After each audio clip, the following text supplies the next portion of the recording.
I'm a baby boomer. I was born just after the war. We've probably had the longest period of peace and prosperity globally, I would say, from that time. I've put a little bit of modest money away so I can hand something down to my family when I pass on, largely because I've never spent more money than I've earned, and I've been prudent, and I've worked moderately hard. Now, it always seems to me as a complete surprise to politicians how countries get in debt. Let me explain, because I don't think you really understand it. It's because politicians consistently spend more money than they raise in taxation, more money than they can possibly raise in taxation, most of which, in point of fact, they actually waste.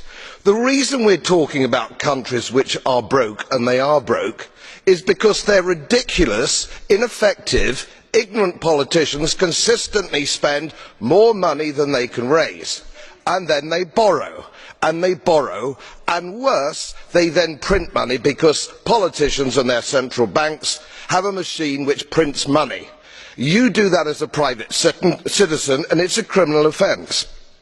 You would go to prison for doing that, and politicians and their central banks do it all the time. Let me explain to you that these countries are broke, and they are broke because of their own stupid leadership and politicians, and it is immoral to ask ordinary taxpayers of any country to pick up the tab for failed politicians and failed banks. They are defaulted, they are broke. For God's sake, let us all of us admit it.